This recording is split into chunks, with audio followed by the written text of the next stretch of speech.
Hello to all, welcome back to your channel D Pharma Easy Note. This topic is D Pharma first year health education and communication and topic is here.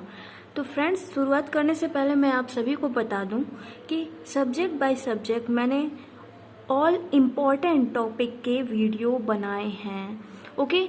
और अगर आपको लगता है कि वो जो topic आपको चाहिए नहीं है तो आप वो टॉपिक मुझे बताइए, मैं उसका भी वीडियो बनाने की पूरी कोशिश करूँगी, ओके। तो फिर अगर मुझे इसी तरीके से लिखा हुआ मिलता है, ओके, सॉरी। अगर मैं आपको वही बुक का ही जैसे बुक के में जैसे बड़ा टॉपिक लिखा रहता है वैसा ही टॉपिक लिख के दे दूंगी तो फिर बुक में और हमारे नोट्स में कोई भी फ़र्क नहीं रह जाएगा। इसलिए मैं शॉर्ट टॉपिक बनाती हूँ और उतना मिनिमम टॉपिक बहुत ही रहता है फ्रेंड्स समझने के लिए। और थोड़ा बहुत तो आप जब टॉपिक को समझ जाएंगे अपने आप से उस डिसीज़ उस बीमारी के बारे में थोड़ा सा जोड़ के लिख सकते हैं, ओके। और एग्ज़ाम में तो फिर अगर आपका लॉन्ग नंबर का है, ज़्यादा नंबर का है आंसर, तो फिर लॉन्ग ही आपको नोट्स मिलेगा। अगर शॉर्ट नंबर का है तो शॉर्ट ही आंसर मिलेगा, ओके। आप बिल्कुल भी परेशान मत होइए इसमें कि छोटा है या बड़ा है। तो चलिए, आज का टॉपिक तो लार्ज है और मोस्ट इम्पोर्टेंट है। तो चलिए इंडिकेटर ऑफ हेल्थ के बारे में डिस्कस करते हैं, पढ़ाई स्टार्ट करते हैं। स्वास्थ्य संकेतक के द्वारा किसी समुदाय के व्यक्तियों के स्वस्थ रहने के साथ वह स्वस्थ किस प्रकार है। स्वास्थ्य संकेतक के द्वारा किसी समुदाय के व्यक्तियों के स्वस्थ रहने के साथ वह स्वस्थ किस प्रकार है सूचना प्रदान होती है, ओके। स्वास्थ्य संकेतक के द्वारा किसी समुदाय में व्यक्ति के स्वस्थ रहने के साथ वह किस प्रकार स्वस्थ है इससे सूचना प्राप्त होती है।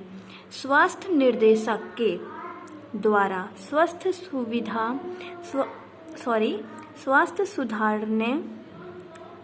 सुधार के लिए अच्छी पॉलिसी का निर्माण एवं जानकारी मिलती है। स्वास्थ्य निर्देशक के द्वारा स्वास्थ्य सुधारने के लिए अच्छी पॉलिसी का निर्माण एवं जानकारी मिलती है, ओके। अब इनके इंडिकेटर्स क्या हैं, हेल्थ इंडिकेटर्स कितने टाइप के होते हैं ये देख लेते हैं। फर्स्ट पॉइंट है death rate indicator, second point disease indicator, third point health care indicator. ये 3 पॉइंट हैं।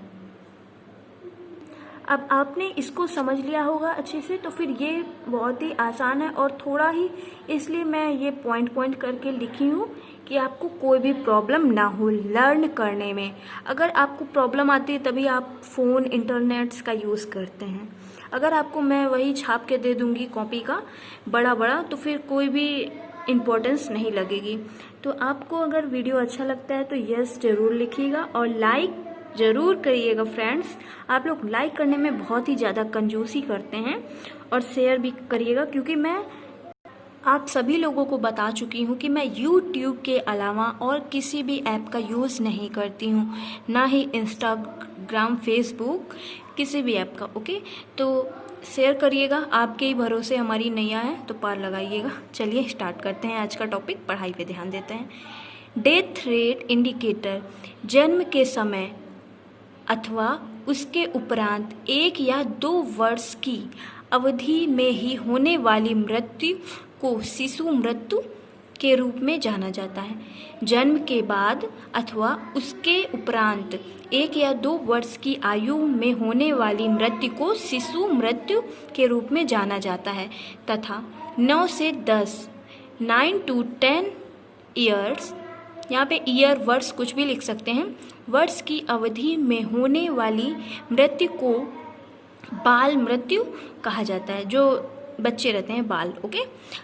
अशिक्षित तथा अनपढ़ पिछड़े हुए देशों में मृत्यु संख्या अधिक होती है। अशिक्षित तथा पिछड़े हुए देशों में मृत्यु संख्या अधिक होती है, ओके। शिशुओं को मृत्यु दर शिशुओं की मृत्यु दर निम्न प्रकार से गणना की जाती है। जैसे जनगणना होती है ना, तो वैसे मृत्यु की निम्न प्रकार से गणना की जाती है। ओके, तो इसका क्वेश्चंस भी आता है, इसलिए मैंने आपको बताया था पहले ही, मोस्ट इम्पॉर्टेंट है। देखिए लिखा रहेगा शिशु मृत्यु दर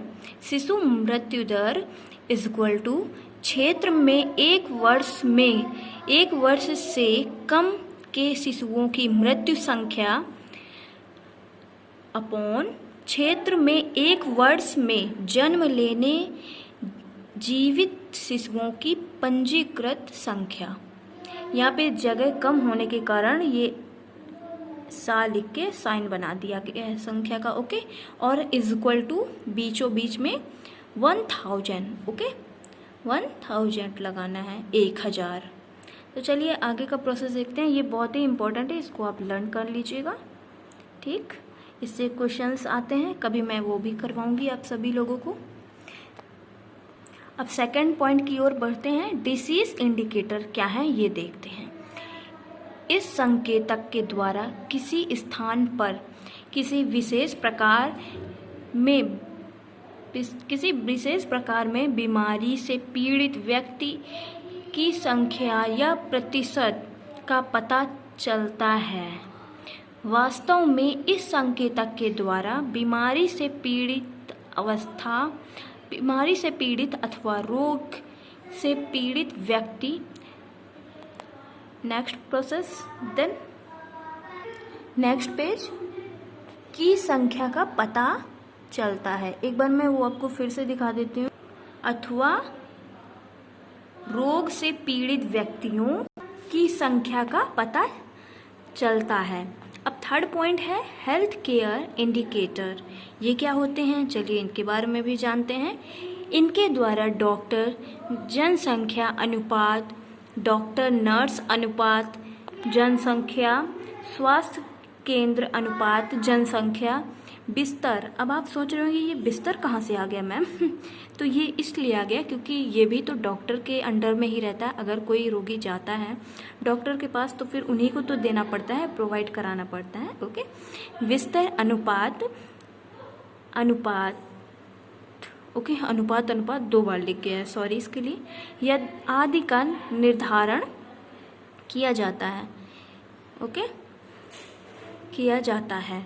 स्वास्थ्य स्तर की सूचनाएं स्वास्थ्य सेवा निर्देशक पर ही निर्भर नहीं होती हैं, बल्कि यह जो सर्विस उपलब्ध कराई जा रही हैं वे, फर्स्ट पॉइंट क्या है, पोषण स्तर निर्देशक, सेकंड जीवन गुणवत्ता निर्देशक, आर्थिक सामाजिक निर्देशक पर भी उपलब्ध होती हैं।